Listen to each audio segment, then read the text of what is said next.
Hi. Hello, everyone. Hello. Um, I'm unable to start the video.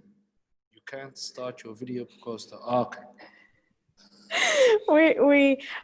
what I will do is Malik is my do my little introduction talk, and then our colleague will kind of help you out. Okay? Yes, thank you. Because we're going live now. Okay, thank you very much. Hi, everyone. Welcome. My name is Amal Alhaag. I'm part of the team at the Research Center for Material Culture. Welcome to you all for joining us in the second event of A Future Where Racism Has No Place.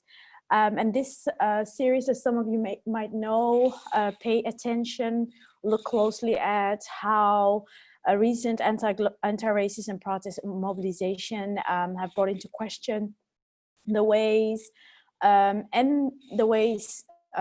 institutions, art, heritage, you can think about the multiplicity of institutions, have been brought into the question of responsibility, but also have been addressing the ongoing forms of structural racism, structural and systematic racism and inequalities at their own sites.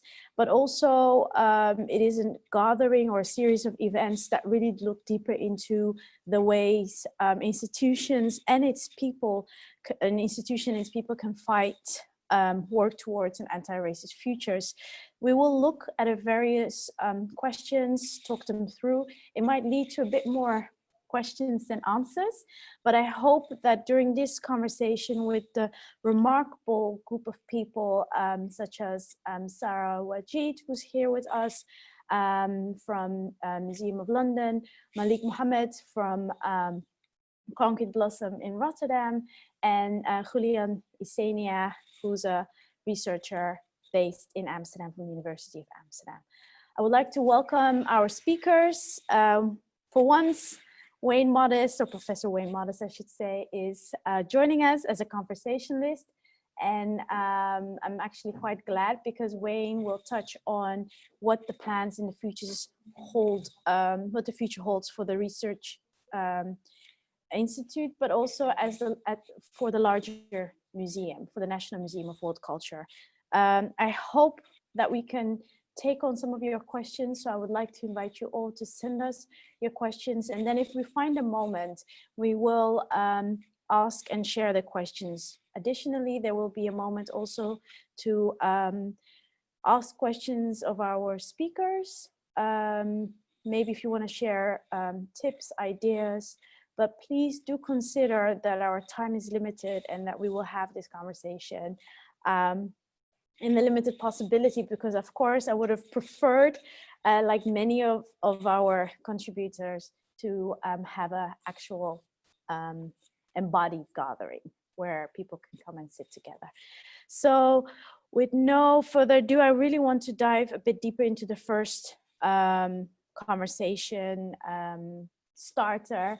I'm really happy that the wonderful Sara Wajid is joining us. Sara Wajid is the head of engagement at the Museum of London.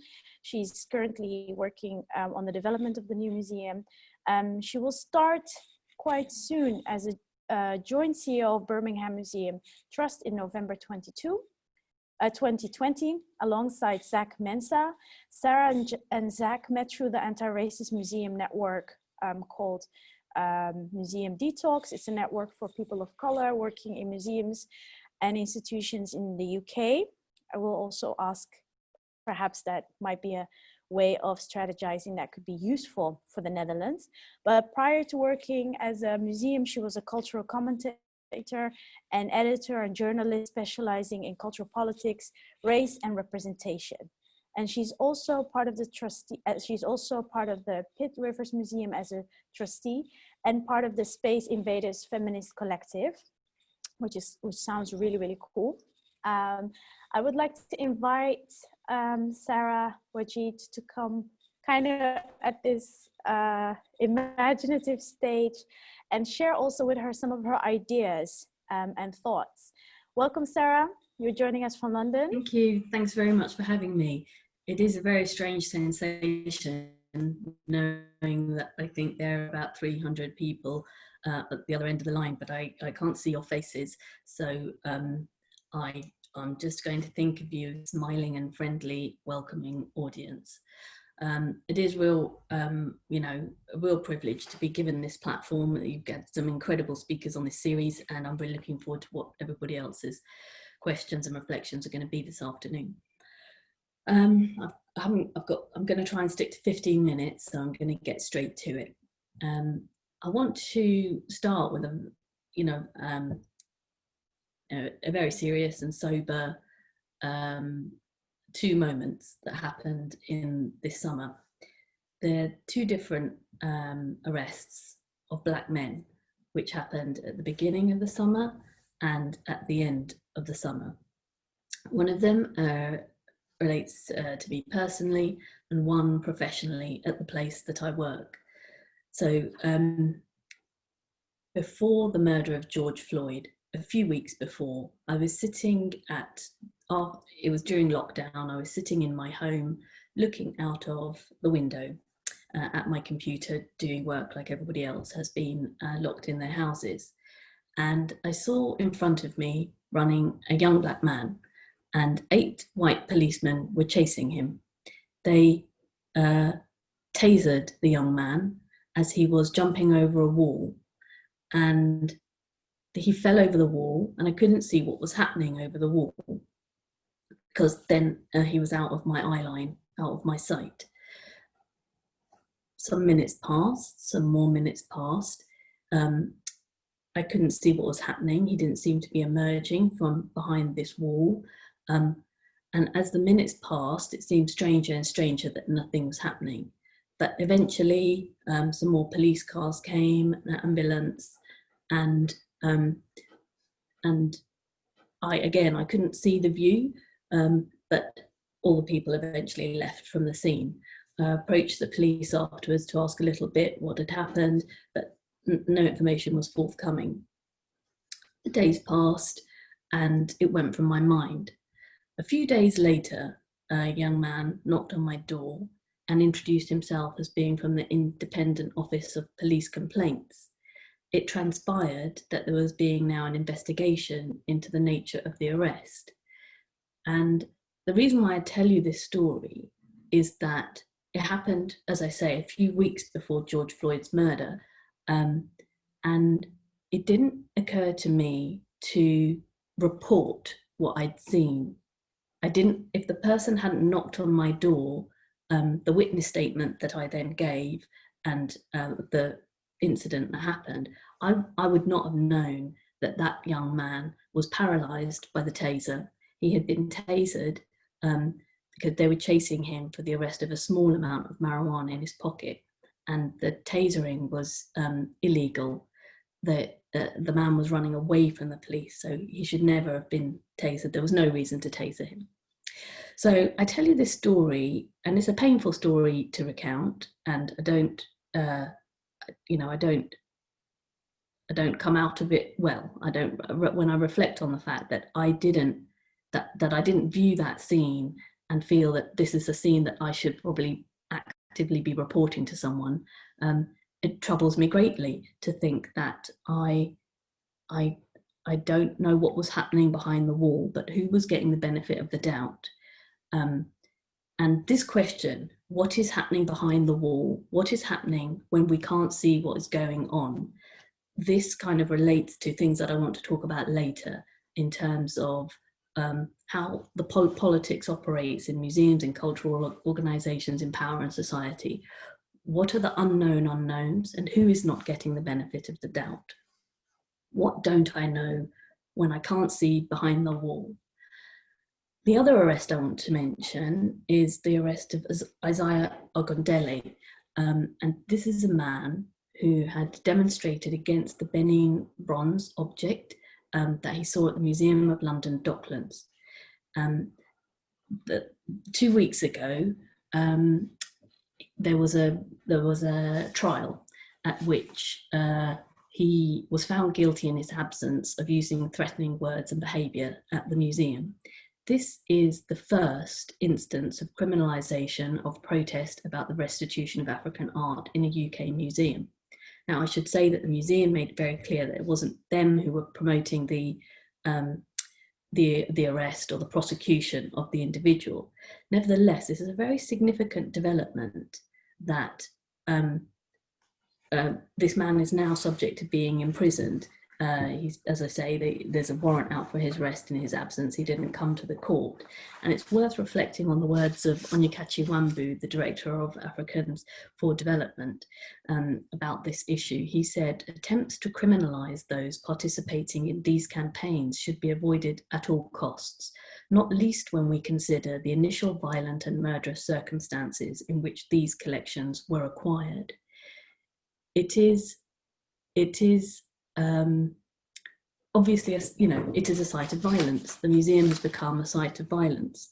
On the one hand, the statue of Robert Milligan, the slaver, that stands outside the Museum of Docklands in East London, was removed 2 days after the removal of the statue of Colston in Bristol. I'm sorry, I'm using all these shorthands for people who are not in the UK. I hope it all makes sense to you.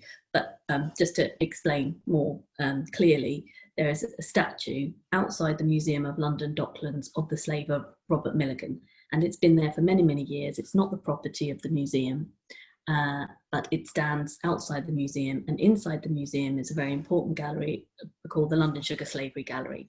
And the Docklands is the site of ships that were trading the Triangle Trade. They were leaving from that dock, which is why the gallery is there. So this statue of the slaver, people have been protesting against the presence of that statue for many years, but it's never come down.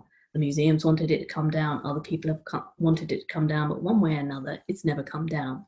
2 days after the protests and the removal of the Colston statue, which was then thrown into the docks at Bristol, protesters remounted their protest against the Robert Milligan statue, and it was removed with the support of the Museum of London and with the curator and with the involvement and on the advice partly of the curator Alima Gray, who's the curator of that London Sugar Slavery Gallery. So a lot has been happening. Obviously, the development about the statue coming down is a very positive development, but it also suggests, and it's also worth reflecting on the fact that that was very, very widely reported. The arrest of Isaiah Agondelli has not been widely reported at all. And these two incidents have happened at the same museum, only a few months apart. For me, the interesting and important thing is partly that the statue came down. It's very important that the museum responded to the wishes and the actions of the anti-racist protesters. But I feel there is more work to do around the transparency and the story of how the statue came to come down and why there was inaction for many years about that, and what it was that changed the inaction to action, and what really were the mechanics and the role and the power at play and the negotiations. Other people need to understand and other museums need to learn from that process. One of the things some of you will know about the exhibition The Past Is Now, that was in Birmingham in 2017, that I was part of the team to curate that exhibition. One of the things that was really significant about The Past Is Now, probably the most significant thing, was the radical transparency brought to it by the co-curators themselves, one of whom who is Samaya, who was at the Chopper Museum doing research there. It was on their part, it was her who wrote the blog. It was not us at the museum who wrote the blog, which was really the blog called The Museum Will Not Be Decolonized. The radical transparency, the interesting thing that people will be thinking about in years to come about The Past Is Now is partly the exhibition itself. That's all well and good, but it really was about the mechanics and the politics and the radical transparency of the process that Samaya was revealing in her blog. And it's that which we as museums need to consider a more bold radical transparency. When actions like that happen about the statue, we also need to be able to learn from each other and really know what was at play there in order to understand and learn really how it is that museums need to be engaging with anti-racist protesters. The controversies and the heat and the violence around statues now and the focus on statues, museums are remarkably quiet in this debate. In general, museums have sidestepped this debate and been very grateful that statues sit generally with local authorities, councils and government officials and not with museums themselves. But this really is it's a very rare opportunity for museums to centre themselves and to take a stance and to add usefully to a debate that the much wider society is focused on. This is not just a debate for museum goers or a culture debate. This is a society-wide issue, which is really about racial equality and justice. And in the light of Black Lives Matter movement and in the conversations that have been being had at the moment within museums, this is the context and the moment at which we are absolutely in a position to step up and engage and show leadership, anti-racist leadership on these debates.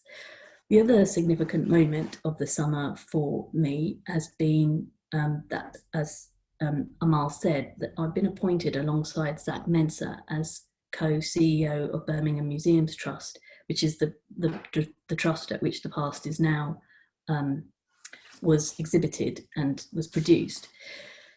And I want to say a couple of words about kind of the trajectory of that and how it came about in terms of a clue as to some of the actions that museums can be taking with regards to anti-racism, and how our appointment came about, essentially in the sense that it's very, very rare, as I'm sure you all know, for people of colour to be leading major museums.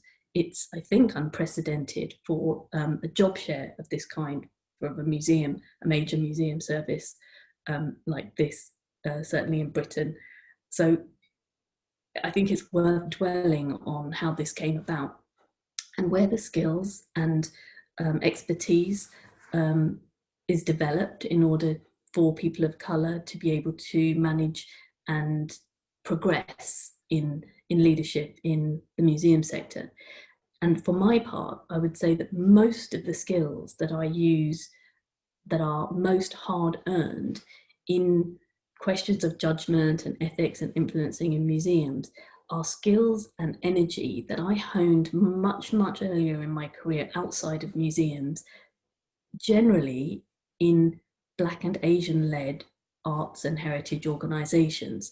I worked, after doing my studies at SOAS, I worked for quite a while in an organisation called the Black Media Institute, at which it was a cultural organisation at which there were no white staff. It was only Black and Asian staff at that organisation. I also used to work at the South Asian Arts Archive, which was entirely run by a trustee board of Asian women playwrights and artists, and all of our staff were British Asian people.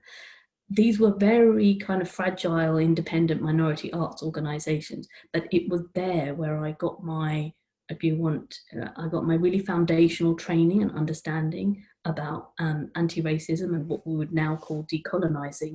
And those organisations are incredibly precious, important nursery slopes for people who are, like me, trying to learn these skills of really of conflict resolution, of equalities, of racial equality, and apply them in very old-fashioned big establishment organisations, such that when we do find ourselves finally in a position to step into leadership roles at the helm of these very important organisations, if I hadn't been in those type of organisations, I doubt that, you know, Zach and I would have ended up having conversations about co-leadership. These are very different model of leadership and solidarity that have been developed partly through that type of culture and those type of organisations, but also very importantly through the Museum Detox network and the solidarity and the culture of work, the culture of emotional literacy that is fostered in an environment where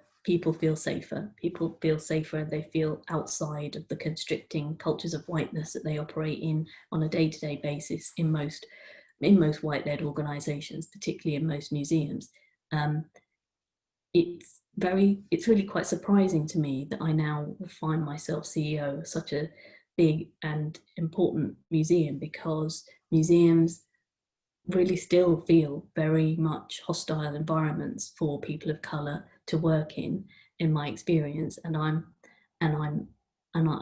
It's no coincidence at all that Zach and I will be leading the most culturally diverse workforce in the UK museum field. It was very particularly because Birmingham Museum is the museum with the most people of colour working in it in the UK that I wanted to lead it, and that I felt that would be a place to thrive. But it also, very importantly, it is the models of leadership that we are embodying generally in museums are no longer fit for purpose. We need to find and invent new models.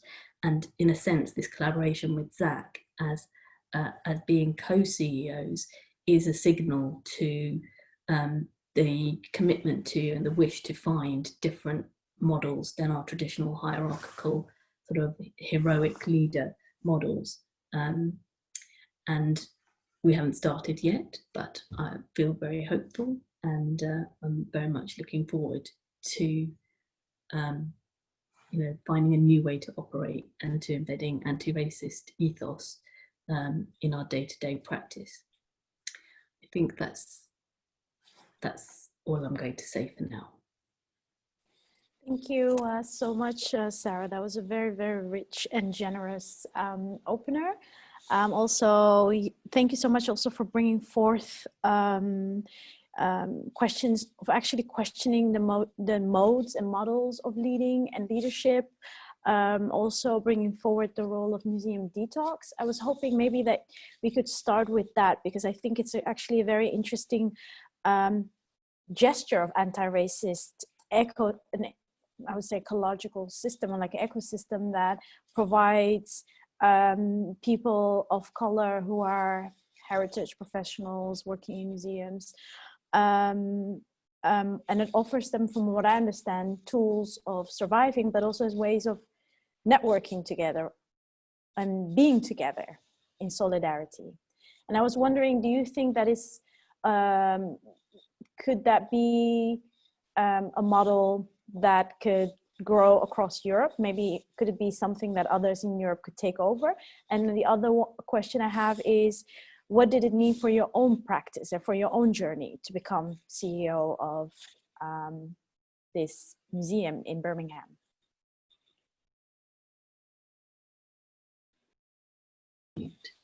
Yeah, I mean, I can't stress really how significant Museum Detox, the collective, the network, have been for, I certainly speaking for myself, for me, in my development. And in terms of the model, it really is a very simple ethos, and is very replicable, and I would highly recommend it to you in Holland to establish something similar. You will want obviously something tailored to your own context, but in the UK 5 years ago, the concept of people of colour working in museums coming together was, people just thought there weren't enough people.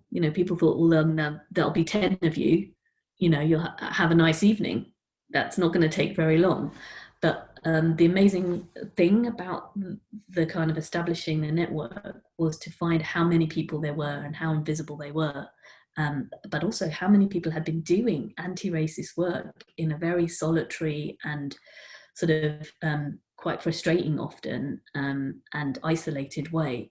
So when we all came together and found our kind of commonalities, and particularly, right from the basic kind of like support network that any kind of support network for people of color can offer, it was some of the scholarship that was shared across people and ideas. Of course, at that same time, conversations about decolonizing were really kind of starting to escalate and have traction. And so the kind of collaborations people were making, the kind of connections people were making were amazing. And so now when we saw this summer the kind of conversations that were happening generally between white management and Black staff networks in light of Black Lives Matter, that was a completely different tone, and the power dynamic was completely different than if they there hadn't been a museum detox network for the last 5 years, and there hadn't been 400 people of colour already engaged in dialogue with each other, building their confidence, building their consciousness,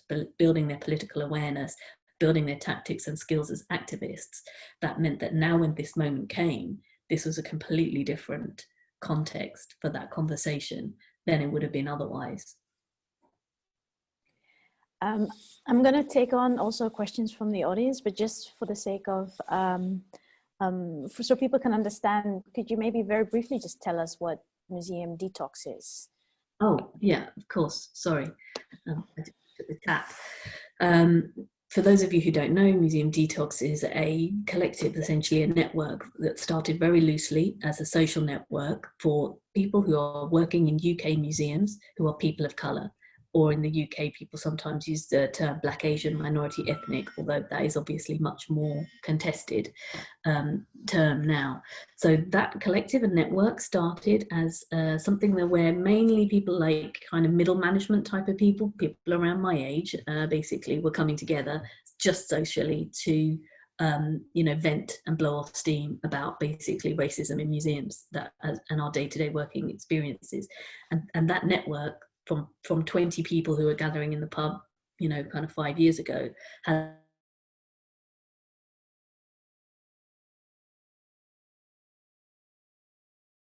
holds museums to account and which supports people of colour, and it represents 400 people who work in the museum sector in the UK. Thank you. Yeah, thanks so much for also kind of elaborating. And indeed, I mean, I think it's a humble gesture also to say that you might not be able to speak for it, but the model in itself could be very interesting, even for people working in the Netherlands. We were briefly discussing that with Wayne earlier in our staff meeting. We're open to take questions. We'll have like around 10 minutes to do so. And I already have one question coming through. I will mention the name just so we can be also transparent about who's asking. And this question comes from Anjali Dalal Clayton. And Anjali asks, she refers to the following. She says, the MP Oliver Dowden has written to the UK museums directors, warning them to not take down statues or artifacts connected with slavery and making a not very veiled threat about the forthcoming funding review in the UK. The question is, what is your view? So what do you think about this, Sarah? And do you think that museums can engage in Rhodes Must Fall? That's quite the question. It is. Easy one there. Obviously, I'm not yet CEO of Birmingham Museum Trust, and also the museums that are covered there are the centrally funded museums, are the ones that they're funded by the Department for Culture, Media and Sport.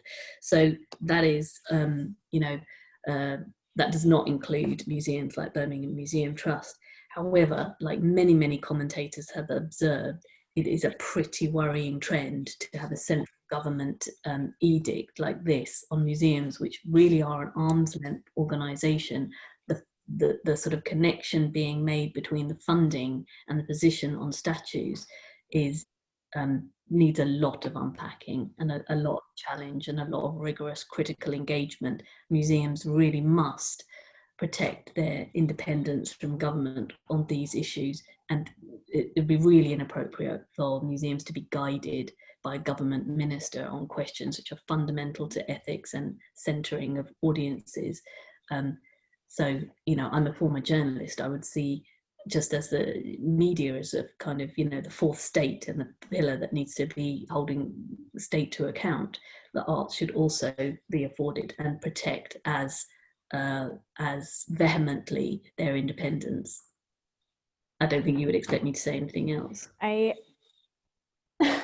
No, thank you for also answering this question. I really think the political climate is, of course, also perhaps another area where museums also should perhaps be more transparent about where the responsibility lies and to what extent they're also, in a way, very much as institutions dependent on the political modes and climate of within a society. And at the same time, it is also perhaps maybe this era, this time, a moment to take a stance. I think this is also perhaps something we can talk about later with the other speakers, and they can respond to that.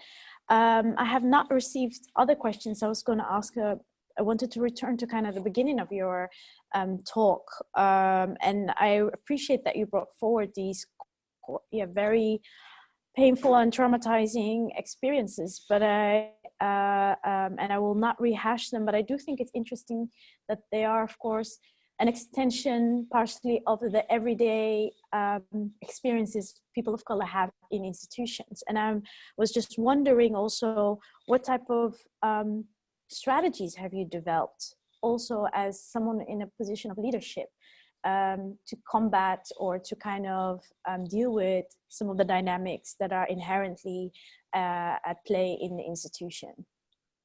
Yeah, I think the older I've got and the longer I've stayed, the longer it's been since I've worked in an Asian-led or Black-led organisation, the more I've needed museum detox. And the clue is there in the title, detox, but also quite literally like therapeutic help. So, the kind of the polite name for a work therapist is a coach. And I don't know how much this kind of coaching is a practice that is used in Holland in the arts and culture and heritage sector, but it's increasingly something in the UK that we are using. And for me, it was very important to work with a coach who was a feminist and an anti-racist and a senior woman of colour. So earlier this year, I started working with a extremely talented and experienced coach, Gayleen Gould, who at one time been the most senior Black woman at the British Film Institute. And it was Gayleen's coaching I would describe it as anti-racist feminist coaching, because she helped me think as much about internalized racism and sexism that I was practicing myself and blocking myself from considering certain avenues, or my kind of ambivalence towards positional power roles, such as a CEO role. These things are extremely deeply embedded inside us. And I suppose that's why I, to some extent, shared that this experience about witnessing the arrest, the violent arrest of that young man, is that these are the places that we have to go to in ourselves. These are the questions we have to wrestle with if we are going to be effective anti-racist leaders. We have to look really deep within ourselves, and there is a lot of emotional work. And museums are not generally a place where emotional literacy work is seen as part of the work.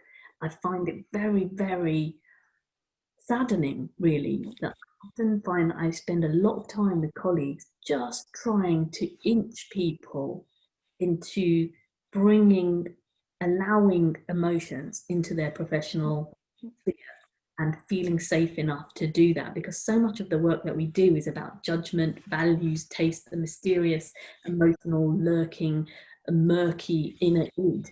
And if we are kind of dealing in this realm of kind of magic and story making, and we can't access the resources of emotion inside ourselves, how would we ever hope to link to and engage and empathize with the audiences that we're serving and the people whose story we are telling, and people like Isaiah Agondelli?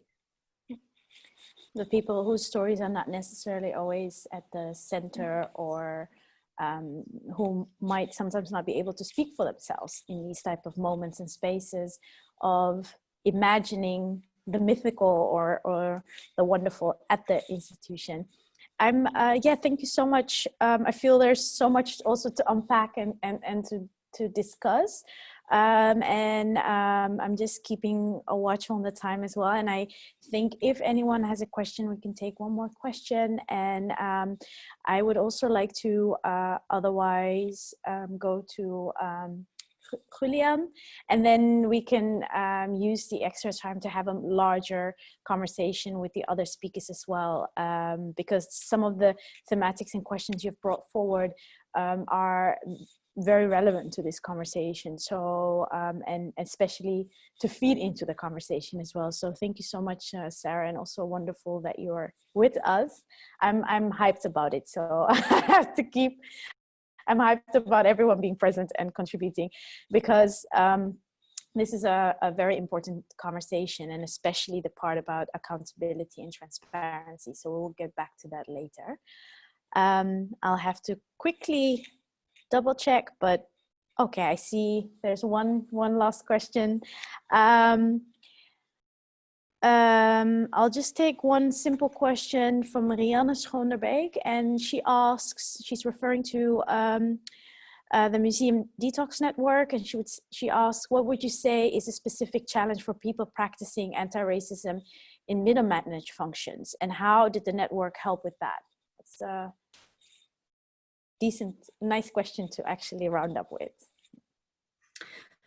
Thanks. Yeah, that is particularly interesting, as that's when, you know, that's kind of when most of us were when we started the network, as I mentioned, and I think that middle management is really a notoriously difficult place to influence anything. You're not at the kind of ground level, so you don't, you basically start to become alienated from the means of production of your work, the means of the knowledge production, the means of everything else. You're getting sucked. It's a really dangerous moment, I think, for an anti-racist, is that you're getting stuck deeper and deeper into the cultural elite, into the machine, into the hierarchies. You've learned some of the tools, you know how to play the game sufficiently, and that is the moment at which this phrase, Professor Stuart Hall's sort of warning phrase, it really needs to be held very close, which is that are they in your mouth or are you in theirs, for any person who's inside an institution and trying to make a change.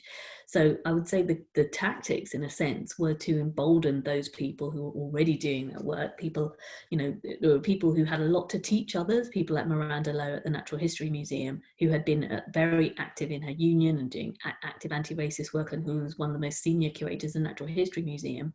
She's been doing decades of good work there, just to keep her morale and just to keep her support and just to keep cheerleading someone like that while learning from them was a really important tactic.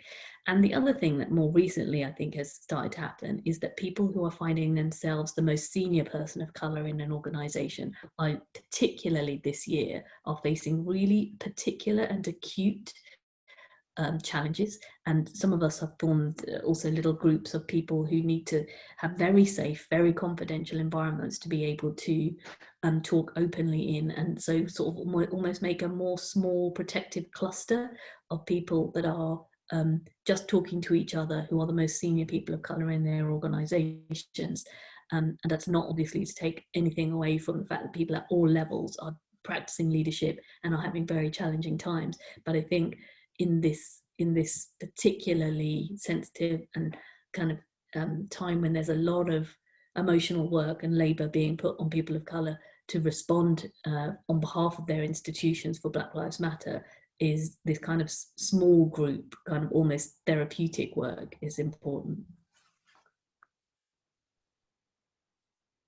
Thank you, Sarah, for answering this question. I will hold on to the other questions and then we'll get back to them later in the conversation. Please do keep asking us. I'm getting into this mode of talking to each other. Thanks again, Sarah. We will continue to the next part of the conversation, and I will briefly introduce Wigbert and Julian Isenia, who from now on, or from here forth, I will call Julian, as we discussed. And just to briefly introduce Julian, because I got to know Julian's work through some intergenerational queer roundtable conversation that he has done with people, with some of the activists, and I would say some of the most important activists in Amsterdam, such as Anne Krul, one of my favorite people in this city, Anne Krul and Naomi Petersen, and a few other people that were present. And I really appreciated that type of interconnecting archival work or bringing actually the archive to the forefront of the current debates. And Julian is a PhD candidate of cultural analysis at the University of Amsterdam and a co-founder of Black Queer and Trans Resistance. NL, you organized a big gathering of Black Pride this summer, which looked also quite impressive and touches on the larger and ongoing Black Lives Matter debates and demonstrations that have been happening across the world, but also specifically have been happening across the Netherlands, even in the smallest towns. He co-edited the special issue Sexual Politics Between the Netherlands and the Caribbean, Imperial Entanglements and Archival Desires, and co-curated the exhibition Nos Tai, We Are Here, about 40 years of Black queer activism in the Netherlands. His latest article, Looking for Cambrada, received an honorable mention for the Gregory Sprague Prize. I hope that I pronounced that correctly. Thank you so much for joining us, Julian. I really look forward to your provocations, and we will be listening to you from here on. Thank you so much, Amal. I want to thank all the organizers for this very interesting and critical discussion. But also you, Amal, Juliette, and Professor Wayne Modest for inviting me. So today, I've been asked to address significant themes: race, racism, and anti-racism, with the question, what can museums do? So huge questions, and I want to focus in my talk on possible strategies, at least the strategies we kind of use in our work. And also, like Sara also mentioned, how the work of emotion can be involved in this. So briefly about my own work. I'm a PhD student at the University of Amsterdam. I focus on the reconceptualization of the concept of sexual citizenship on the Caribbean islands of Curaçao and Bonaire. So it is about how can we think about freedom in a way beyond or as more than the legal boundaries of LGBT rights and inclusion in the nation state, as a set of cultural practices. I do this by looking at postcolonial theories, since the two islands are former colonies of the Netherlands, and still has some neo-colonial relationships with the Netherlands. And I also use queer theory. So as Amal already said, I'm the co-founder of Black Queer and Trans Resistance NL, which is a community and activist group countering racism, transphobia, and homophobia through protest, intergenerational meetups, and archival work. And like Amal also said, we, in light of the Black Lives Matter movements and protests around the world, we also did a protest against anti-Black, queer, and trans violence in Amsterdam. So this is a few weeks ago, a few months ago. So as a scholar and activist, I'm not actually connected to a museum, but I've done some project with the museum. And I want to illuminate and reflect upon one. And maybe a disclaimer to say beforehand. So, of course, the process has been very messy with this institution, but I think we've worked quite well at the end. And they're, of course, still improving. And of course, there's still work to be done, but I think it went very well. But the exercise I want to do by reflecting upon this case is for a kind of a call for transparency, as Sara also said. So in 2019, Naomi Pieter and I curated the exhibition under the title Nos Tai. And Nos Tai, which is in Papiamentu, the local language of Curaçao, Bonaire, and Aruba. And it means we are here, or we exist. It was exhibited in the public library in Amsterdam from July to September 2019, commissioned by Ilia LGBT Plus Heritage. Later, this exhibition, Nos Tai, was integrated into the exhibition with Pride and went on tour in several cities in the Netherlands. But I want to go back and discuss the process.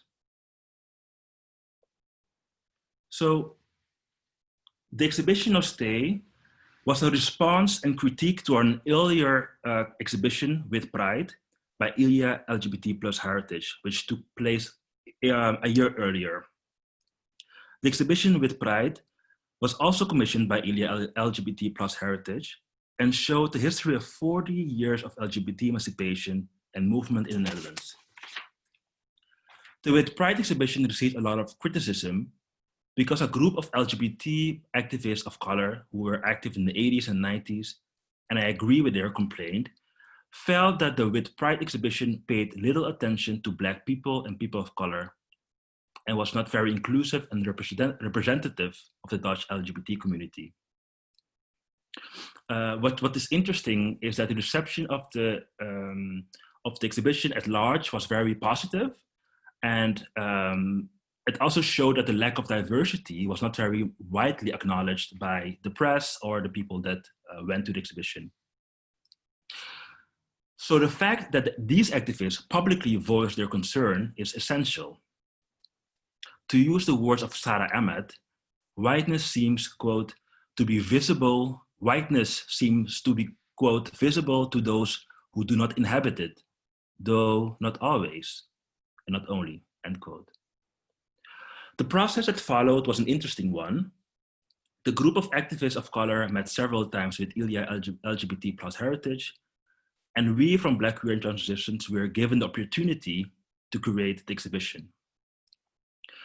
And I must emphasize here that it was the activists that selected us as curators, after which Ilya officially agreed to work with us.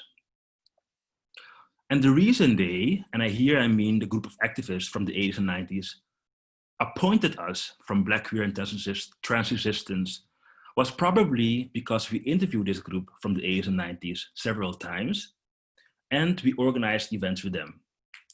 In terms of content, it was also logical because through my doctoral research, I also described these groups and spoke to them several times. The exhibition was then curated on the basis of a number of presentation moments in which we showed the preliminary resultant sketches. The activists were able to respond to this and give suggestions on the ideas we presented. And in the end, we took these ideas on board for the exhibition.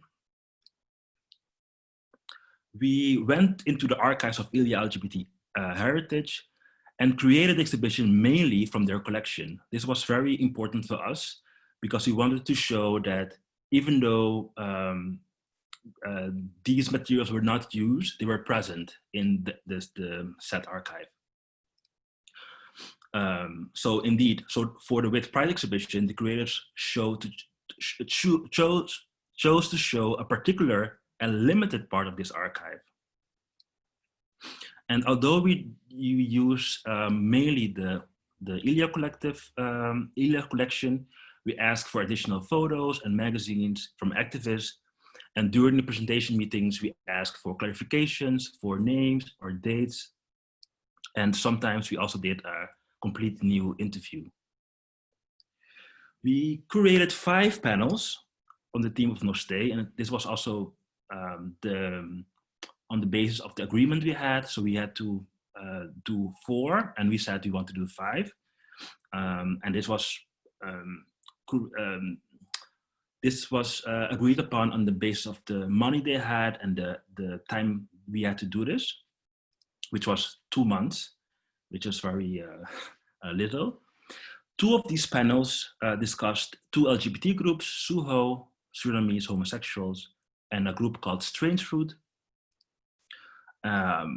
Another panel discussed various forms of thinking about gender sexuality in the former Dutch colonies that problematizes, decenters, or rethink dominant Western ways of thinking about sexuality. And another panel showed the intersectional thinking, in Dutch, kruispuntdenken, that emerged from the Black refugee and migrant women's movements from the 1970s. The last panel showcased different artists and cultural articulations of the 1980s until now that discussed HIV/AIDS in the Surinamese and Dutch Caribbean community, but also ways of thinking about gender and different cultural practices. So these 5 panels on Black sexuality and politics in the Netherlands, we titled No Stay. So the reason I wanted to explain all of this is the questions that we had before, during, and after the exhibition. Namely, how can specific processes and ways of thinking be challenged and changed so that these type of interventions are no longer needed? How can these interventions not just be an easy and quick short-term fix for institutions, and instead of moving institutions toward a structural and radical change in the way we collect, categorize, and think? At the beginning of my presentation, I started with a short description of my PhD study. I look at sexual citizenship from the margins, namely from the perspective of sexual and gender minorities, and from the perspective of 2 relatively tiny islands, Curaçao and Bonaire. Theorist Bell Hooks writes in a chapter called Choosing the Margin that, quote, "These margins have been both sides of repression and sides of resistance. And since we are all well able to name the nature of that repression, we know better the margin as a site of deprivation.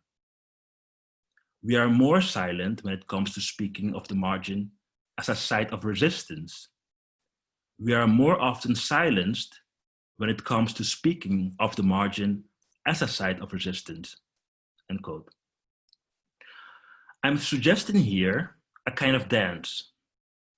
And this is not necessarily a recommendation for museums, but rather for grassroots initiatives and activists working for marginalized groups who may or may not work with museums. On the one hand, I believe there must be a strong movement outside the museum that can radically reimagine society.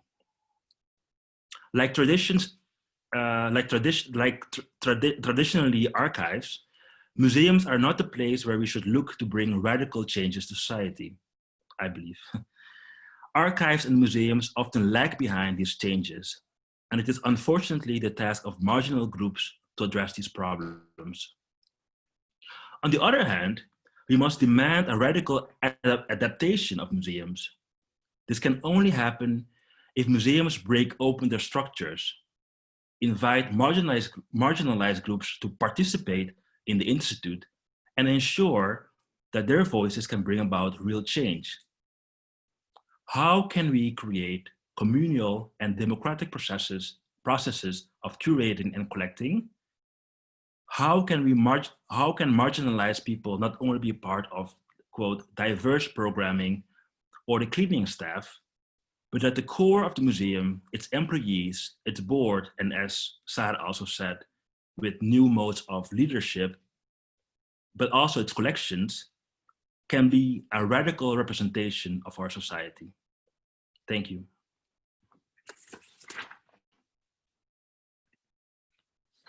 Thank you so much, Julian. I really appreciate the example that you brought forward and also the set of provocative questions that you leave us to kind of ponder on. And I think it's quite a great offering in the sense that, you know, how can museums also open up to such an extent that power is shared, or with the communities, marginalized communities, and how to do that on level of curating, policy, leadership, and in what ways can we make these gestures of radical adaptation? So I think that's quite an interesting load to kind of sit with and also think about. In case there are there's always some questions, but I'm also trying to get everyone to share their provocations, and then we get into the meat of the conversation. So I would ask or invite everyone else to move with us also to the next speaker. But before we do that, I do have a question for you, Julian, and I was wondering what type of in what way did you enter that collaboration with Ilya? And could you also briefly speak about what Ilya is for those who are not from the Netherlands or Amsterdam specifically? Yeah, so maybe to start with the last question, Ilya is, you can say, the national LGBT archive for the Netherlands. So it's been already for active for 40 years, collecting different archives about LGBT movements in the Netherlands.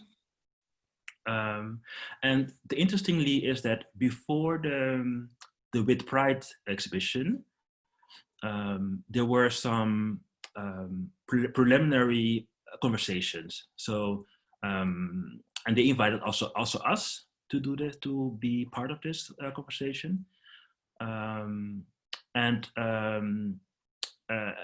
then because of this preliminary conversation, which these groups from the 80s and 90s were also part of, I think that's why they were so mad that they were included in these conversations. I think there were 2 or 3 conversations where we also were present. And then they saw the exhibition and they were not part of this. And also, especially, what was more interesting is that a lot of these materials, so for example, the work of André Reder, who's a filmmaker in the Netherlands and also an activist in the 80s in Strange Fruit, is part of the Ilya. So he asked very interestingly, why should this, so why should they have my materials if they do not respect it, or they do not treat this as worthy for a exhibition as this. So our job was mostly to, so we were in the conversation after also, and we thought that we can, especially this dance, no? So we were thinking about maybe we should try to do an exhibition on our own at Black Archives, for example. But I think one of the most interesting critiques from these groups were like, yes, we can do this exhibition outside, but it's very important to call these institutions, demand these institutions to include us also. So we do have to do both. So that's how we got involved in this, this collaboration.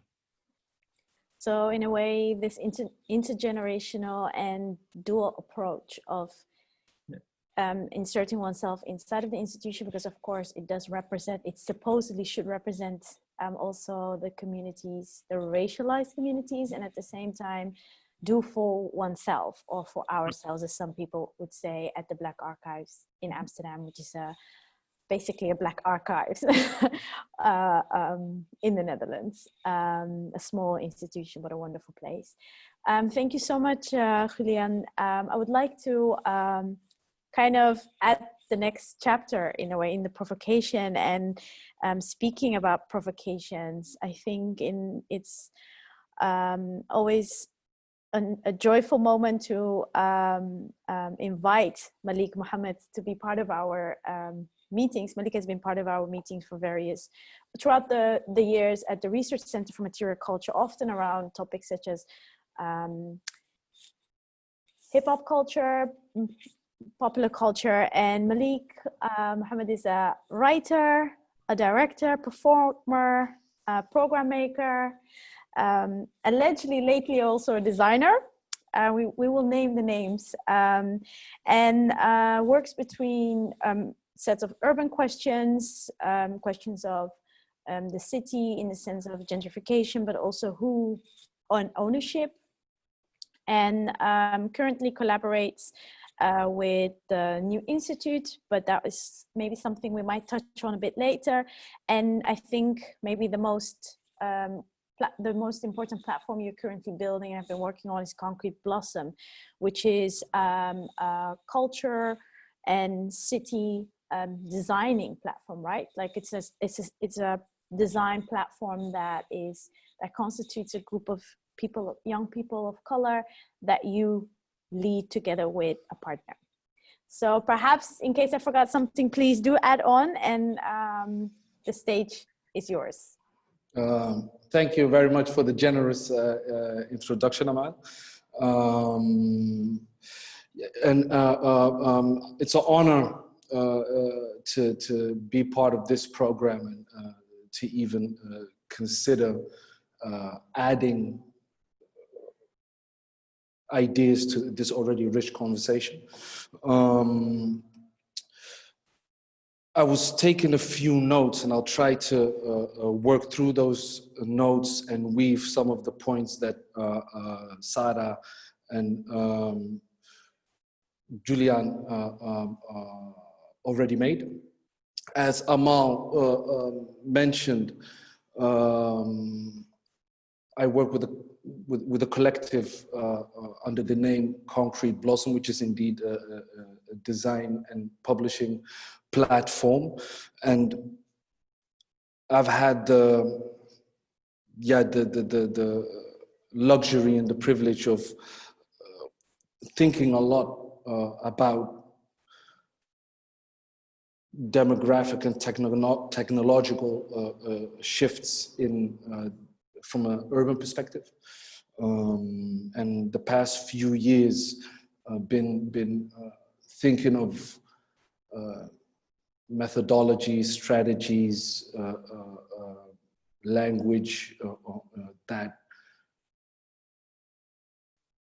would help me and the people that look like me navigate the city in a more intimate way, in a more safe way also. And in my ponderings the last couple of years, I've been the idea or the notion of integration always bothered me. And it seems as though, at least in the Netherlands, we're in this integratie manie.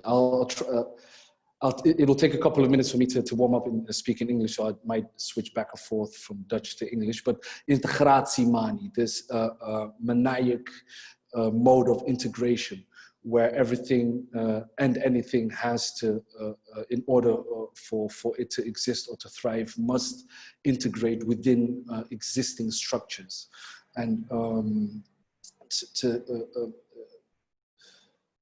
focus on a specific context from the cultural landscape, whether it's theater or museums. There's always, I've always encountered this logic where policymakers, local MPs, professionals within institutions, in collaborating, always stress or push this integrationist thinking. An example is that I was, a couple of years ago, I was talking with local policymakers, and one of them mentioned that a euro can only be spent once. And since the municipality of Rotterdam invests generously in cultural infrastructure, they want to bang for their buck. So, and that idea kept on coming back in various conversations, so that if as you navigate through the city and the ecosystems and the ecologies in which I move are what Sara mentioned, nursery slopes, a lovely term, small grassroots black and brown organizations that in a city as Rotterdam, which is a majority minority city, constitute the huurslag, as in where a lot of exciting and innovative and relevant and important questions are addressed and negotiated. So this idea of cultural infrastructure being utilized in an efficient way always was a challenge, in a hurdle that you had to take, and you had to deal with cultural institutions that have the moolah, that have the monies. And in working with those institutions, it's always this another thing that that I realized, or a fact that I came across, is that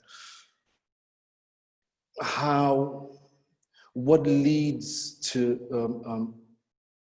extractive tendencies of cultural institutions, and the way I read that is policy goals that institutions have, in which they have to reach, and after a couple of years, 4 years, or maybe even annually report to their board of Raad van Toezicht. That whole idea of policy goals creates this context that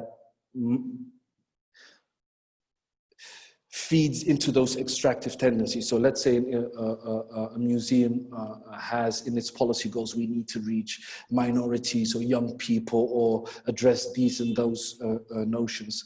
What I usually came across is that left or right, they have to reach their goals. And in order to reach those goals, a lot of cultural capital is being extracted out of various ecologies.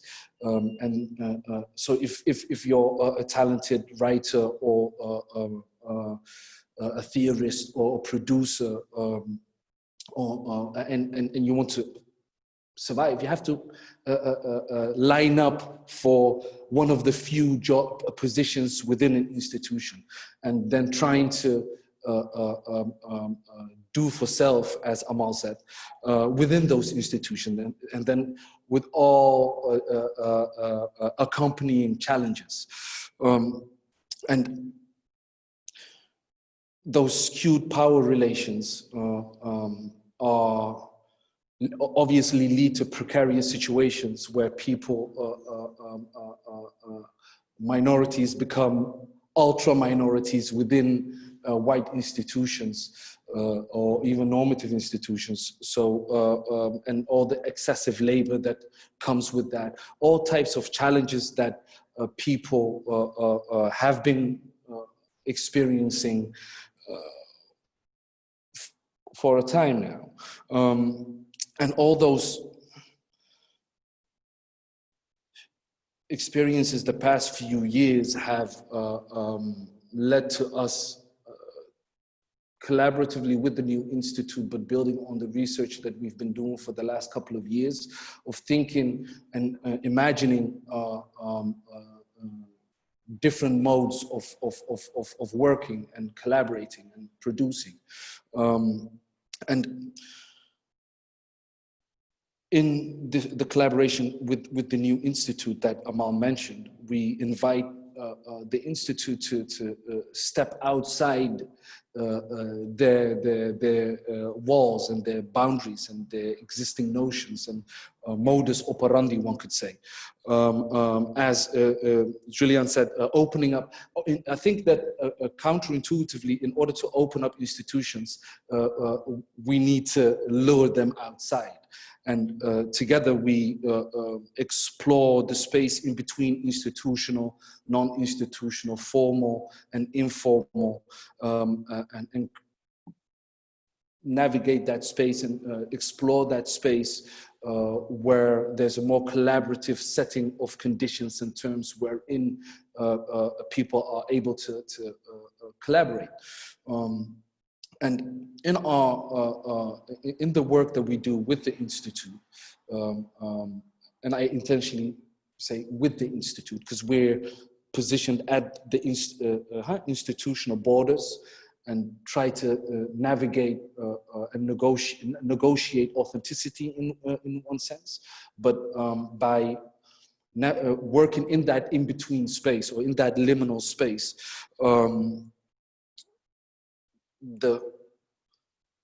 from my perspective, a few things happen. the Institute and the people that have been doing very important work, because there are always good folk in the belly of the beast, but also there are most of the times also trapped within those institutional logics.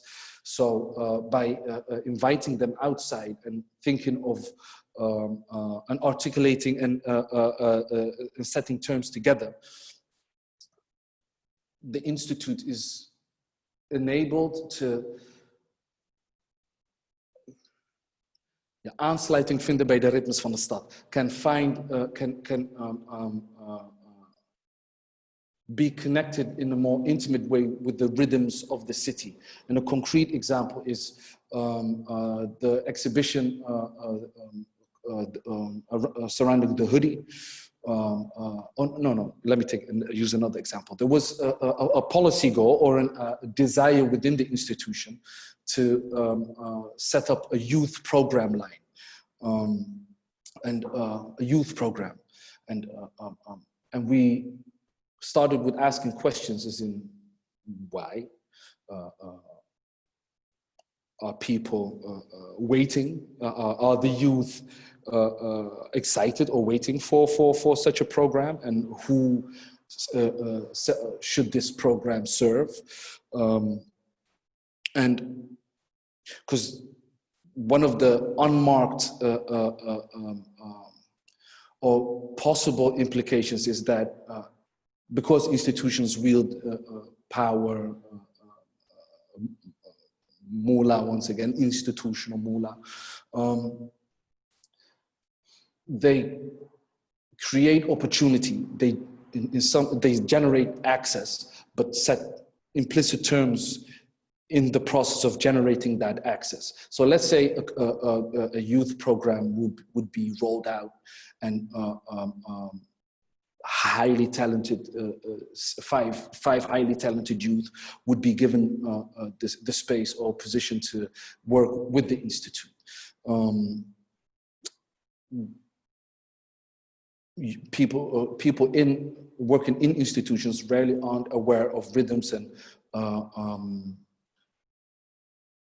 different ecologies existing in the cities, because those five youth, some of them or all of them could be part of a collective. And instead of being in tune with what's happening in the city and the state of popular culture within the city, instead of being aware of that, usually set programs serve reaching the policy goals of institutions. So what we do is ask questions and reposition and questions and explore and design methodologies where such a program serves the city and youth culture within the city. And in closing, through these collaborations, we also get an understanding of how different departments function and can make be an intermediary of that also sets terms together with the Institute and functions as an intermediary between talented people or young professionals looking for a come up. So instead of going through a traditional sollicitatie traject, we examine departments and see what the state is, and then suggest a few people so that individuals don't really feel as individuals or lonely as possible, obviously, within the institutions. And in closing, I think if moving back to the theme of this conversation, what should the role be of museums or cultural institutions in facilitating anti-racism work? I think rounding it up is stepping outside one's boundaries or existing notions of what professionality is, and not even articulating it solely by yourself, and collaborating with collectives and businesses that have that expertise, so that the institutional mullah and the access is generated in a way that serves communities and the city instead of predominantly the cultural institutions. I hope this made sense, and I'm looking forward to conversing. Thank you for your contribution. And indeed, it's also interesting to hear from a local voice, someone in Rotterdam, speak about the question of extraction and power in relation within the relationship between institutions and small initiatives, collectives, activists, etc. And to actually, I think the idea or the statement of the good folks in the belly of the beast, maybe they're amongst us today in the conversation. I would like to also, take some of the questions I have for you into the conversation so we can talk. I want to invite people to ask questions, please, via the Q&A.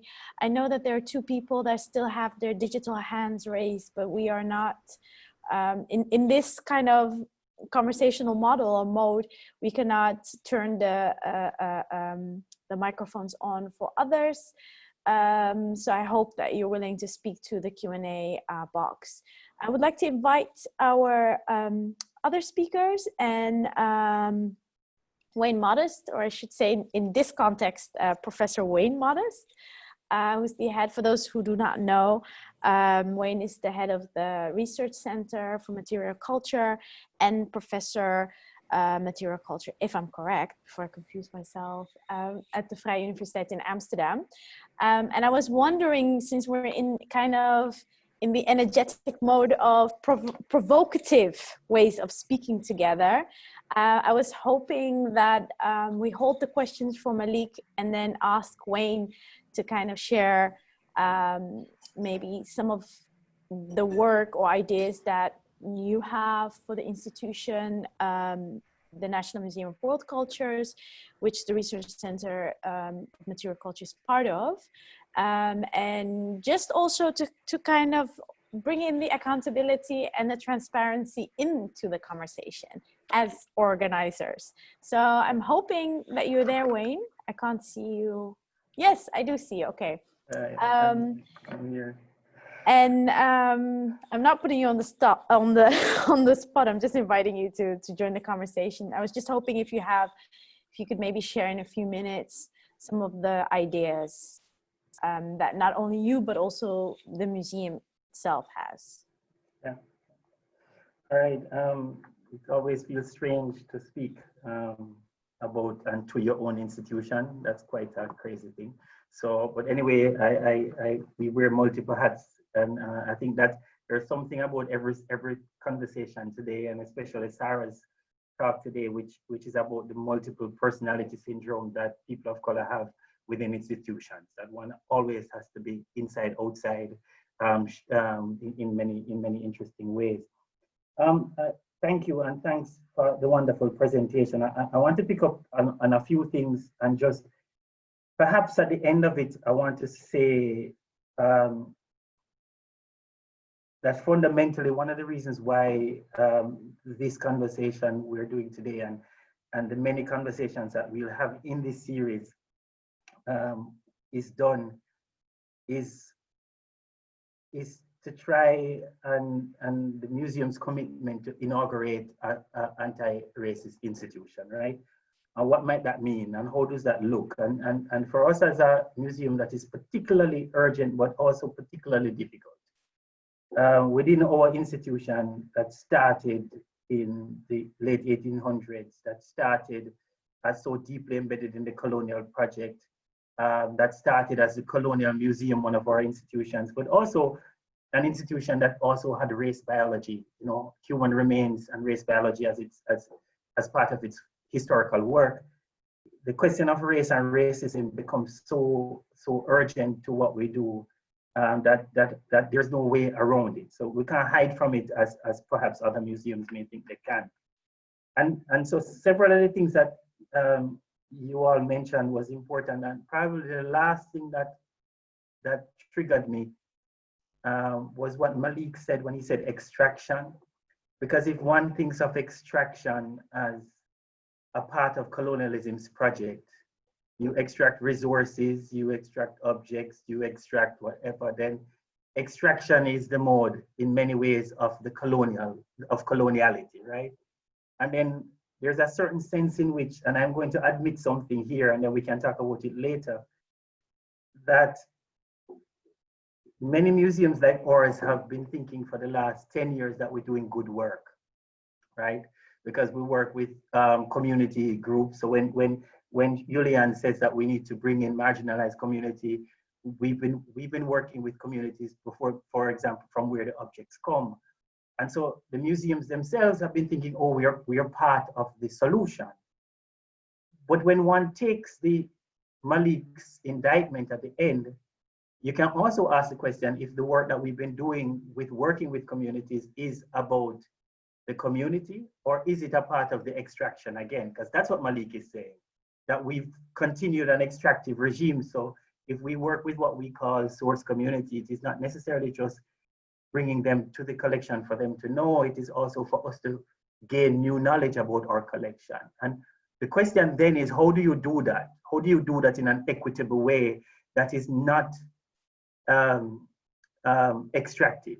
What is at stake in a relationship, in a collaboration that is on the one hand not an attempt to be benevolent, because we must be honest that institutions have this notion of benevolence. We are doing something for you, and rather than equal collaboration, right? So many of the things that you mentioned are things that I think that we struggle with at the core of our trying to think about what anti-racism work is. And so to start with that, I want to suggest something that that this moment might have caused us to realize more urgent than before. Because for some of you who know us, you could say that some of the things that you have mentioned, Sara, Malik, Julian, some of those things are things that we've been doing over a period of time, right? So we've worked with some of you already in these conversations. And one of the things that we've realized recently is how institutional work, how quote unquote decolonial work reproduces the same extractive logic sometimes that they are trying to fight against. So the ways in which even diversity, when museums use diversity as a term, sometimes it reproduces the same racist logic that you're trying to fight against by using diversity as a term. It reproduces whiteness as structure and power.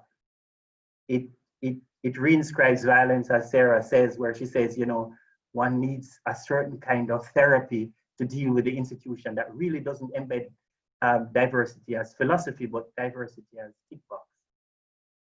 So one of the things that we've been doing, and Amal, this is where I'm going to just to say that one of the things that we've been doing is that we've been trying to think about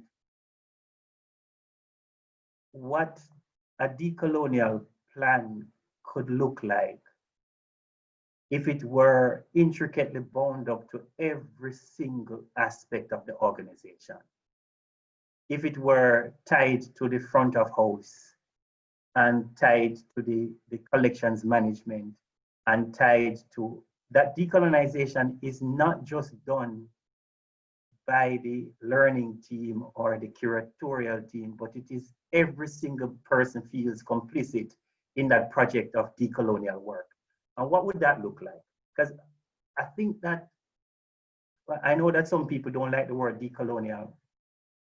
I think with us, we understand where the criticism comes from, but we like it because if one were to really try to decolonize the institution, it would touch on our curatorial strategies, our collaborative strategies, but it will also touch on our responsibility to give back objects that we know were stolen from our collection, right? That is a true decoloniality, that it is touching on everything. So we're working on a plan, well, right now, and it's not me, it's we working on a plan in the museum, where we're trying to say to ourselves, we're setting ourselves a goal of a long-term engagement with this concept of decoloniality that started with us several years ago, not through us. It started through one of those organizations that is outside, Decolonize the Museum, Simona, Hodan, and Teresa. And we want to ask the question, we've been toying with the idea for a long time and doing projects around it, but how do we embed it in every single structure that everybody can say what it means and how it feels and be uncomfortable with it, but still be committed to it? And as we develop that plan, to be honest with you, I also feel uncomfortable because at the end of the day, Julian, you said, perhaps we shouldn't expect radical change from inside the institution. But at the end of the day, I think that perhaps we should expect radical change from inside the institution, because in as much as there are small institutions outside there that are doing exceptionally important work, the impact, the violence, the status quo of a big institution is so big that if it is not also doing radical work, it will continue to do violence. By that I mean, if a museum's, and I'm not calling any names, so nobody holds me to it, if a museum can see 6 million visitors per year and do non-radical work, then that is a museum that is seeing 6 million visitors and doing violent work. So my question to you is, why should not we expect radical work from inside the institution? So one of the questions that I'd like to discuss right now is, it's how do we embed that decolonial ethos throughout the institution as a whole, and not just expect it of people of color who are working there? How do we embed that decolonial ethos inside the institution as well, Malik? Which means that we don't do it for policy, but we do it because we want to create an anti-racist world. Because even the few people who go outside may not be enough to inaugurate that massive change that you need when you're doing the policy work that you need to do. How do we do it inside as well, I want to ask. And that is just the question that I want to think through, because you know, I agree with you. I don't think the Tate or whomever in London would have changed if they didn't have what Sarah called, what was it, Sarah? Nursery slope institutions. The Tate would not have changed if you didn't have Ineva and all of those smaller institutions that was doing radical work. Similarly, institutions like the Rijksmuseum and us don't change if the Black Archives and other institutions and activists are doing the work that you are doing. But we need to, I want to hold us accountable for also changing internally to be able to also contribute to radical work. And that is what I want to push. Thank you. Thank you, Wayne. It's nice that you're a panelist now. No. and I mean, the gloves are off, right? Like you brought forward, the hosting institution has said that we can, you know, really push this conversation forward. And in a way, what you're also asking us is how do we reimagine the possible anti-racist futures? And to an extent, maybe we need to kind of move back a bit and ask, is this feasible? Is this possible? Keeping in mind the question of extraction, which kind of reproduces the coloniality, also what and the traumas that it reproduces that Sarah touched on, and a type of almost protection that one has to build in order to actually maneuver and be have a sustainable career within the institution as a person of color. And at the and on one hand, of course, what Julian brought forward, the idea of to even question the possibility and for the need to dismantle the institution, maybe in the sense it kind of touches on that. I'm not putting words into your mouth, Julian, but I wanted to ask perhaps Malik, maybe since you are, you know, known in the Netherlands as also someone who's been actually battling it out in the streets with institutions, maybe you want to respond to that. But I also would ask after that to give space to Sara to also respond to Wayne's proposition as someone who's kind of working in the same realm and has been really sitting with these sets of questions as well. Yeah, I'll try. And yes, we have been bringing the rockers. We have been being a pain in the asses of the establishment here in Rotterdam. Most definitely, a very proud so. And building on the idea of dismantling, I think the whole institutions without expiration dates are inherently problematic, right? As in, if they have to continuously exist, that in itself creates those creates the breeding ground for extractive tendencies, and so that's why I think at least the strategy that I try to use is to move in a counterintuitive way and move outside those, in the liminal space between formal and informal, institutional and non-institutional. Because if you, in my experience, try to change institutions from within, you wind up in quicksand, right? You wind up in slow processes, and it varies per institution and depending on which levels or senior positions positions are held by people who proactively inaugurate change, right? So using Rotterdam as a context, that is hard to come by. So I think one of the things that I try to do is move the goalpost and reimagine or articulate other functions of a cultural institution besides presenting and representation. And the relation between the cultural field and urban renewal is particularly quite interesting. Because a culture or a certain culture is always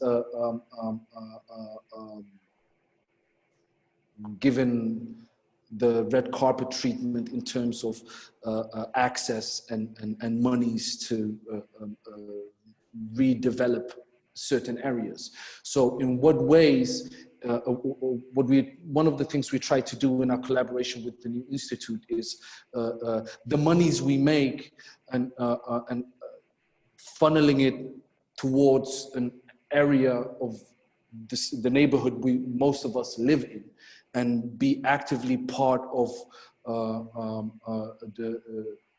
reimagining how what urban renewal could look like. So instead of just focusing on a collection, the New Institute doesn't have a collection, but let's say focusing on the archive, and there are loads of very talented people that are already focused on that. I'm personally not even that big on museums. I rarely visit them. as in, I see them as fortresses of power, money, and access. So what we try to do in closing is disrupt certain processes, hack, and try to put forward different methodologies that serve parts of the cities in ways that most of the people in the neighborhood that I'm talking about probably won't visit the museum. So how can the museum be a part of their lives in a profound way? And that's what yeah, that's about it. Yeah. What do you think, Sara, in a way as a response to what Wayne was speaking about on ways of radically reimagining museums as sites that are no longer or attempting to not reproduce the type of colonial relation of extraction, but in what ways can they be sites for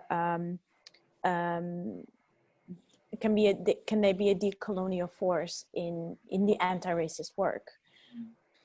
Obviously, I haven't got the final answer, but my musings are that the sort of cultural traditions that museums come out of, to me, feel closest to monasteries and universities and the scholastic and cerebral environments.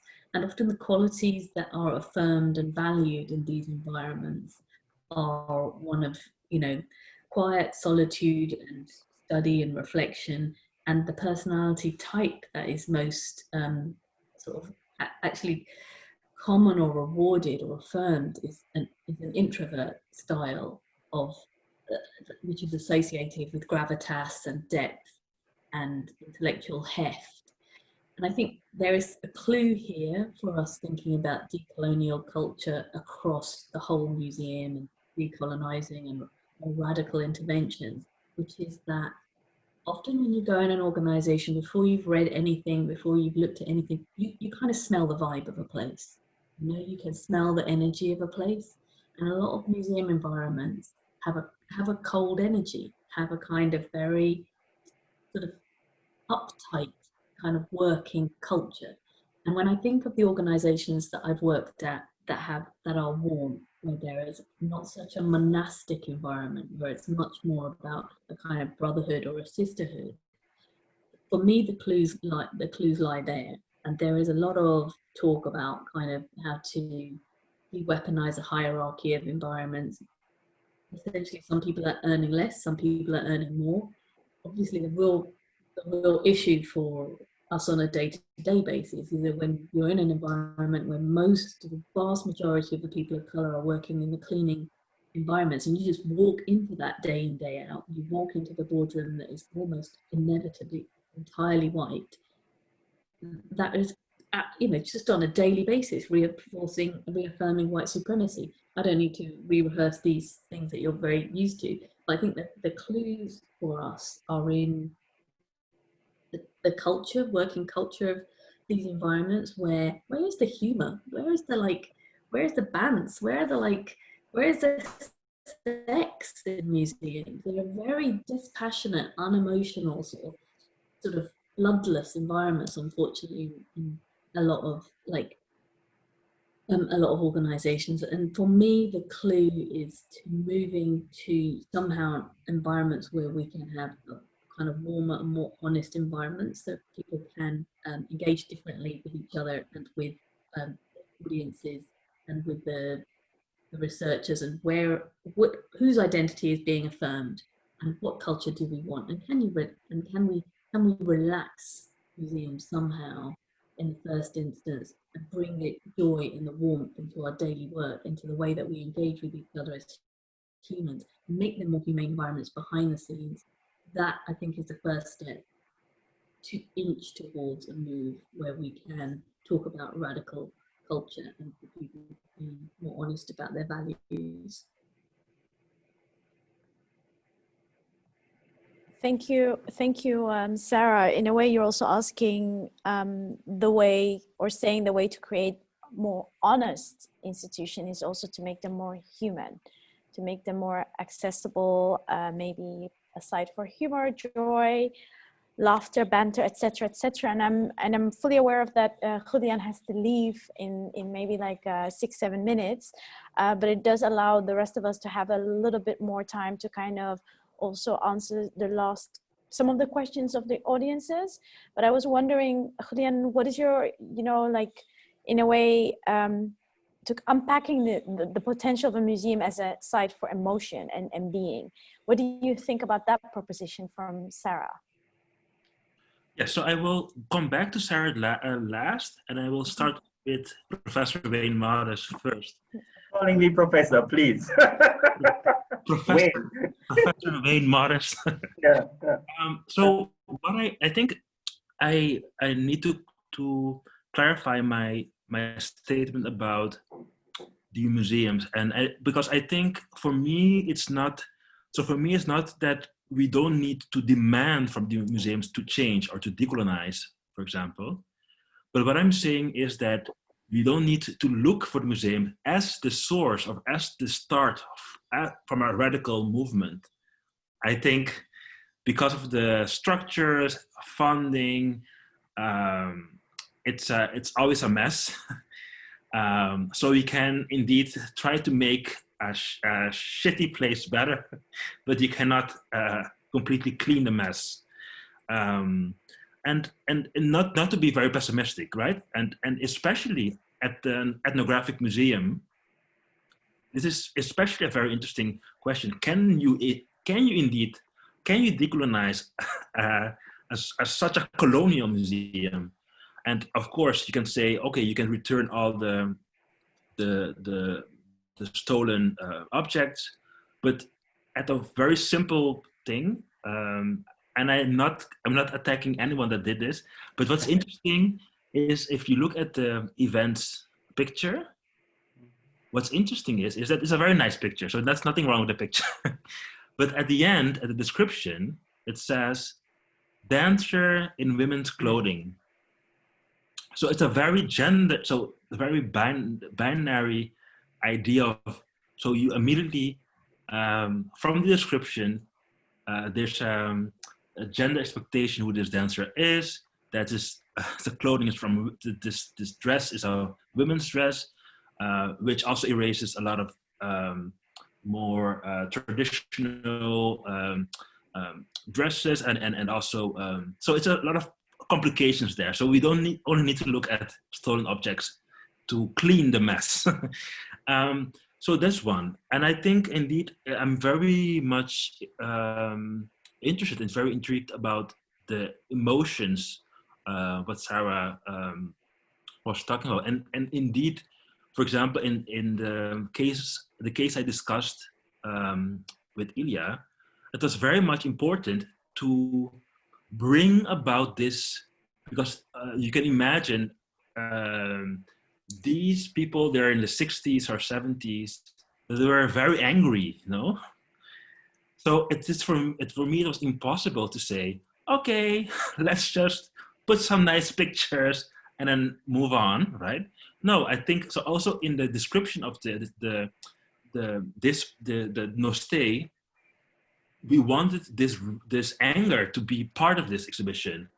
Not to say we are only angry Black people and blah, blah.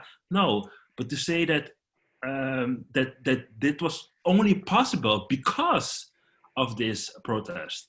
So I'm very much intrigued and would like to talk with Sara further about examples of cases, but yeah, it's a very interesting thought. Yeah, if I may, Amal, it's funny that you say that, because we were just going to do an event later on this year called Anger, which we had to cancel, but it was about, exactly, it was Alessandra or other colleague who thought about it, and also engaged more broadly with the cultural politics of emotion. So Sara Ahmed, cultural politics of emotion, and the emotional labor that is involved in cultural citizenship and what that means. So we were trying to do a project around that, but that will come. Amal, sorry. I know, Wayne, that now I have to say it. I know that you're used to moderating our conversations. Sorry. But now I'm kind of the boss lady for literally 90 minutes. So all jokes aside, I really think it's quite, I mean, there's so many questions also coming in from people. So I want to be, you know, maybe we can sit also with this proposition of the emotion, because I think it is indeed something, as we mentioned, that we're attempting to address. And I think personally, as someone who's been working in museums, but who also comes from the outside, the emotions are in many ways always present. The anger, what Julian addressed, which is there's a particular type of engagement, and maybe also internalized a complex relation to the colonial energies, but also to the violence that is attached to the ethnographic museums. And I think that is, of course, often it comes up in meetings that we organize, but also in community sessions, larger meetings, but also smaller intimate sessions. And I think there always should be space for people to address this. So often anger as an emotion is very much present at our institution. I can assure you of that. And it should be a present, and it can be tough for colleagues. And I want to kind of move into some of the questions we've been getting. It almost feels like we're in some sort of a TV show, live CNN, but coming from the little space that I'm reporting from. But it's Sophia Lovegrove. I will always keep mentioning the names, and she mentions, as everyone can read, that she's grateful for the engaging and rich contribution, but her question addresses the issues of racism. To what extent can the issues of racism and colonial legacies within heritage institutions like museums be engaged with on an international and collaborative level? And to what extent are certain issues very much country specific? So I'm wondering also, this is a question for Wayne and Sarah. Do you think that these, can it actually be addressed internationally? Can there be, a platform like Detox, as we started in early in the conversation, be an international, a larger platform? What do you think, Wayne, since you're based in the Netherlands and we don't have anything like that yet? And maybe Sarah can also respond. Sarah, you want to go first, and I go after? I want to say just something quick. I need to leave, unfortunately. But thank you so much, and that was a very nice conversation. I think we will continue the conversation online and in person, hopefully. Thank you so much, Julian. Thank you so much.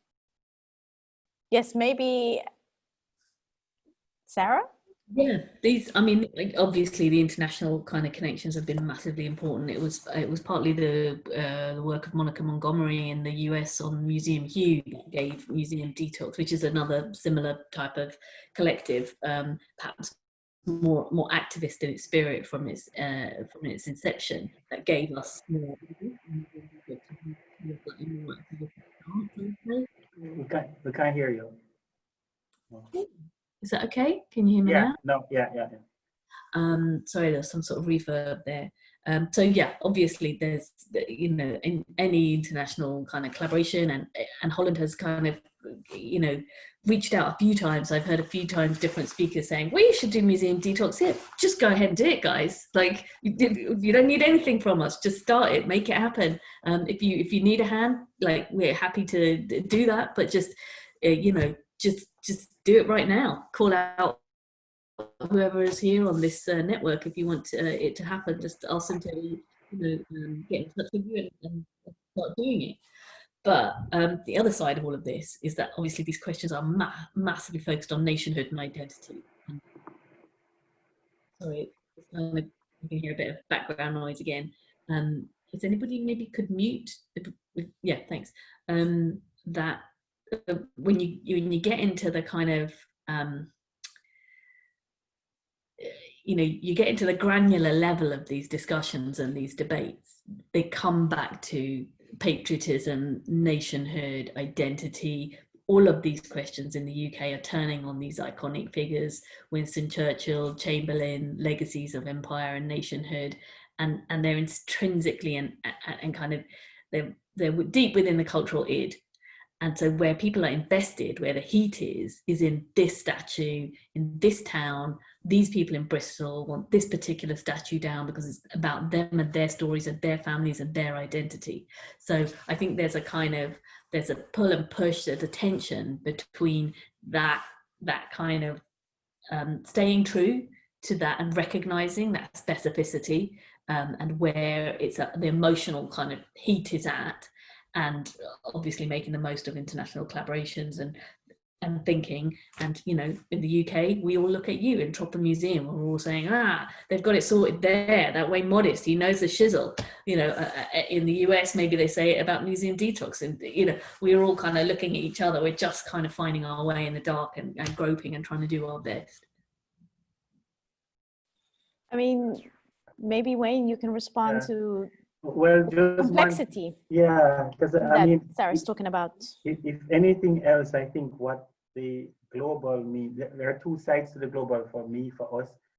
One thing that the global means is the ways in which anti-racism work is a work in global solidarity, and the ways in which global solidarity. So if one could take Black Lives Matter and George Floyd as a starting point, but you could also take a lot of the work that has been done in the last 3, 4, 5 years around the question of decolonizing the museum, and how anti-racist practitioners have been doing a lot of work across borders.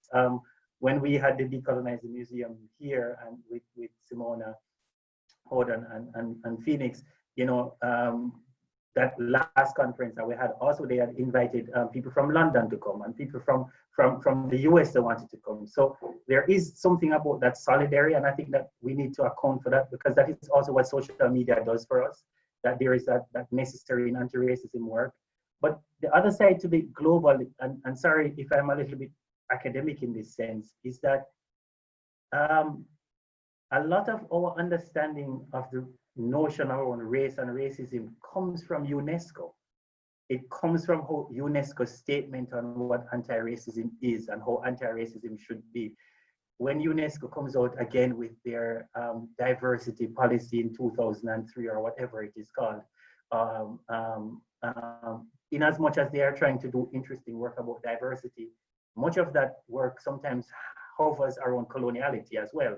So there is also a way in which heritage as a global infrastructure, just as a structure in which we work and appeal to, is based in a racializing logic sometimes that we don't acknowledge.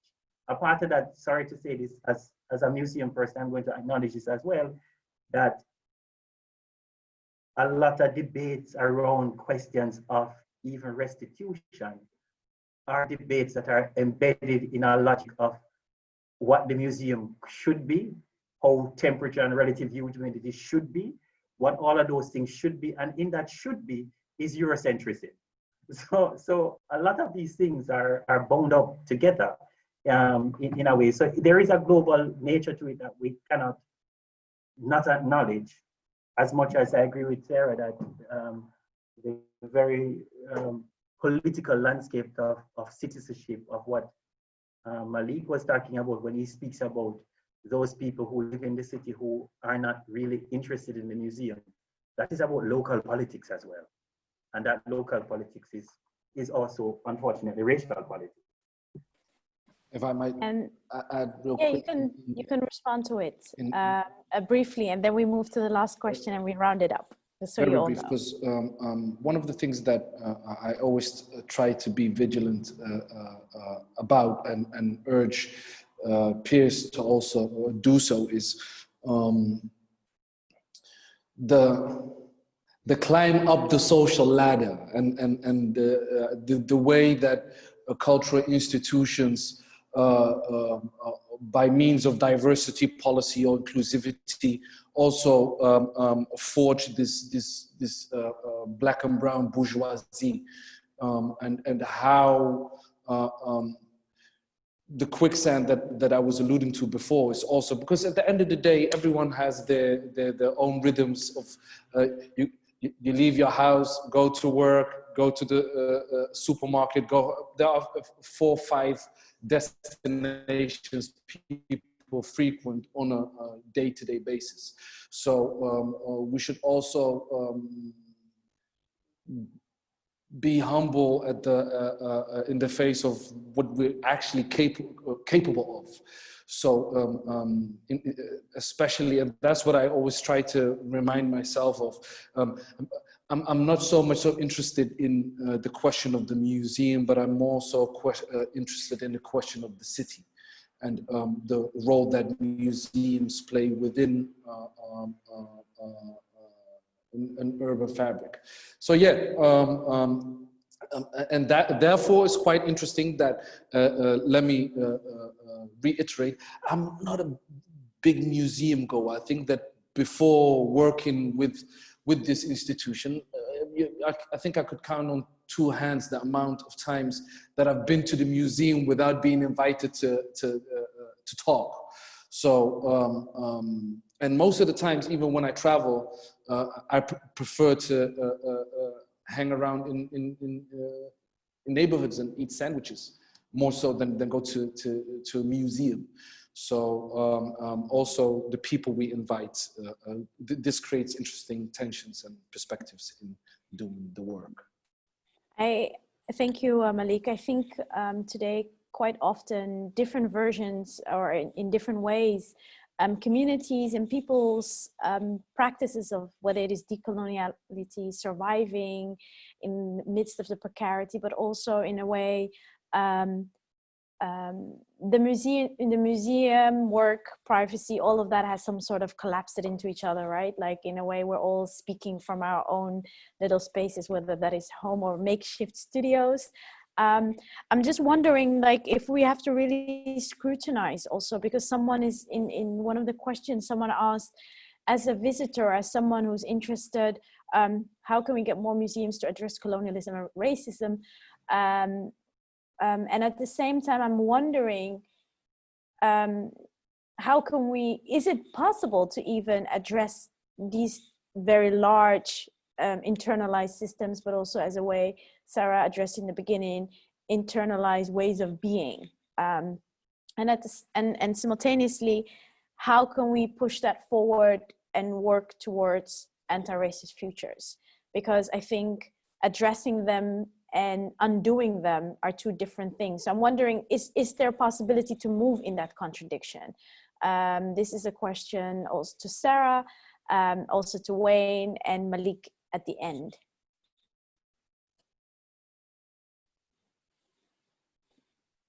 I'm be honest, I'm not sure 100% understood your question. Plus, I'm slightly running out of intellectual and emotional fuel.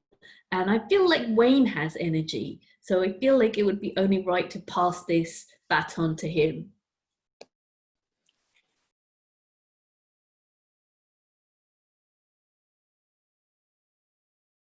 Wayne, your microphone is off. No, I wanted to thank Sarah for that pass the baton.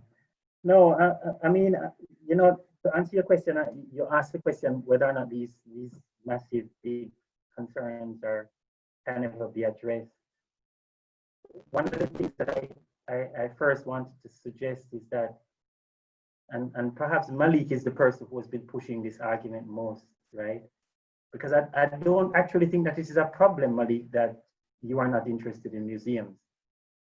One of the issues that I think we should address as museums is the ways in which we are articulated with a racializing project that is outside the museum, the ways in which the inequity is in the streets, the ways in which, and this is what Sarah opened with, the idea that we are actually connected with the policeman or the police that try to, that taser that guy, that the racism's infrastructure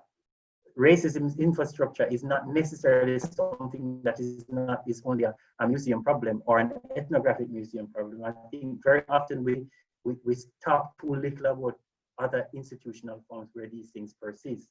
And therefore, my answer to the person about museums doing this is, I think for us anyway, over the last few years, you'll see much more the museum addressing its own coloniality and its own racial formation and its own racism in text, in workshops, in those things.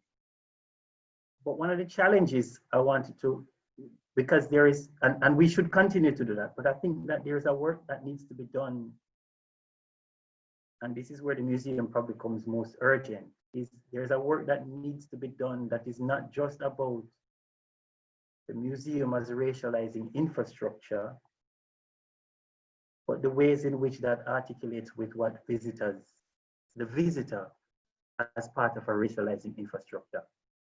I keep telling people all the time that this is not to throw blame at, it's not about blame, but the museum is just one cog in a wheel of racializing networks. And the question is, how do we address that as a complex intertwined logic where it happens in schools, and it happens in the university, and it happens in, so it is, how do we see it as an articulated project and not just as a singular project for the museum?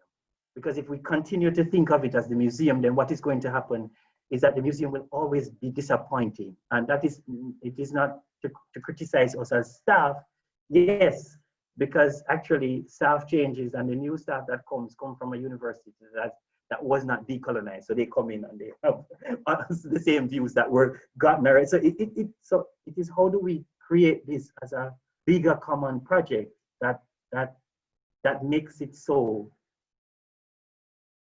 yeah, that is what I'd say. So I'd ask the person who asked the question, I'd love to talk to you to know how we can do that together, collaboratively together, to try and create those anti-racist futures. And because that is what I'm also interested in, practices of togetherness that makes us all complicit in the better future that we can create. And the museum is a big part of that, because we see 200,000 people a year, and we can play a very, very big role in changing people's hearts. But we want to make it so that it is a network of collaborators who want to do this work together to make that change possible. And a part of that, Malik, is also sharing the moolah. Not only the only institution that we have all the money and others don't, but to be able to divest ourselves of also of the resources we have, in a way, by inviting other people to think with us about what it might mean to create those futures. So that is the answer that I could try and give. I think that's, I mean, it's a very rich answer in a way to kind of, sorry for the confusion, Sarah. I meant that duality of, and that the friction also in addressing these type of questions without indeed addressing the larger societal and historical systemic issues that are partially part of the waves. And maybe to kind of close off, because we're a bit over time, I'm very happy with everyone who's been around. Thank you so much for your patience and your questions. Malik, do you want to say something for the road, or the road in the house, as many of us are checking in and connecting? Yeah. Hollywood Weinstein. You agree with I think in a way we are, I guess part of the working towards anti-racist futures is indeed also taking care and being aware of the time we take up from people. So I appreciate very much your input and provocation and ideas and questions, Sarah. Thank you so much.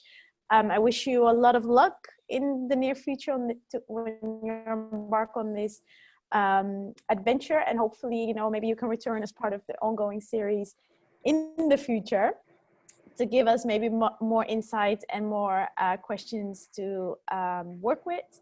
Wayne, it's always great to have you as a guest instead of our usual moderator. I mean, the big shoes to how do you say that, like to fill.